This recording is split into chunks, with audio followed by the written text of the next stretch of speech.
Have you ever wondered how one of the biggest brands in the world got its start? Well, today we're going to find out how Samsung went from nothing to everything. So, stick around. The beginning, 1938-1950s. It all started back in 1938 when Lee Byung-chul founded the Samsung Sangho Trading Company in South Korea. He started off small, dealing in groceries, dried fish, and noodles. But he had big dreams for his company. In fact, the name Samsung means 3 stars in Korean, which symbolizes greatness and power. And he wanted his company to become a giant like the 3 stars in the sky. In 1948, when Korea was split into 2 separate countries, North Korea and South Korea, Lee relocated his business to Seoul in the south. Although it was a difficult time because of the Korean War that broke out in 1950, he saw an opportunity to help his country and its people. He began exporting goods to the U.S. military bases, which helped him earn much-needed foreign currency and expand his business. In the 1950s, Samsung grew rapidly, venturing into new areas such as textiles, food processing, and insurance. It was during this decade that Samsung became known for its quality products and reliable services. This helped them build a strong reputation in the market and gain the trust of their customers. Going global, 1960s-1970s. By the 1960s, Samsung had established itself as a reputable company in South Korea. However, Lee Byung-chul knew that if he wanted to take his business to the next level, he needed to go global.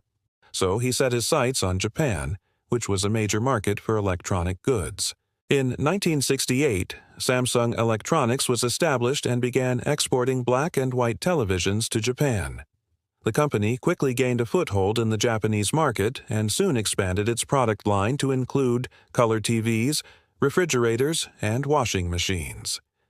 This marked the beginning of Samsung's foray into the electronics industry, which would eventually lead to its dominance in the global market. But it wasn't all smooth sailing. In the 1970s, the Korean government imposed restrictions on the export of key components used in electronics, which dealt a blow to Samsung's growth. Despite this setback, the company persevered and continued to invest in research and development. This paid off in the 1980s when Samsung Electronics was able to develop its own microprocessors, memory chips, and other key components. Becoming a household name, 1980s-2000s. With the ability to produce its own components in-house, Samsung was able to offer more competitive prices while maintaining high-quality standards. This, coupled with a series of successful marketing campaigns, helped establish Samsung as a household name in the global market. In the late 1980s and early 1990s, Samsung expanded aggressively into new markets, including the United States.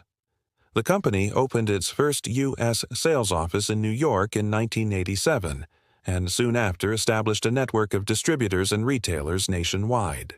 Samsung's products were a hit with American consumers, and the company quickly became one of the most popular brands in the market. However, Samsung faced stiff competition from other Japanese and later Chinese electronics manufacturers. To stay ahead of the curve, the company invested heavily in research and development and introduced innovative products to the market. For example, in 1993, Samsung launched the first mass-produced 1 GB DRAM chip, which was a breakthrough at the time. As the years went by, Samsung continued to innovate and introduce new products such as flat-screen TVs, digital cameras, and smartphones. The company also expanded into new businesses such as shipbuilding, construction, and life insurance. Today, Samsung is a multinational conglomerate with a wide range of businesses and products. From its humble beginnings as a small trading company, Samsung has grown into one of the most successful companies in the world. The company's commitment to innovation, quality, and customer satisfaction has been the key to its success.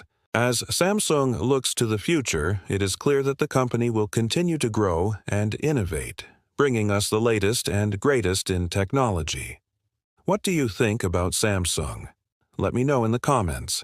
If you like this video, be sure to check out my other videos about how some of the biggest brands in the world got started. Thanks for watching, and I'll see you in the next one.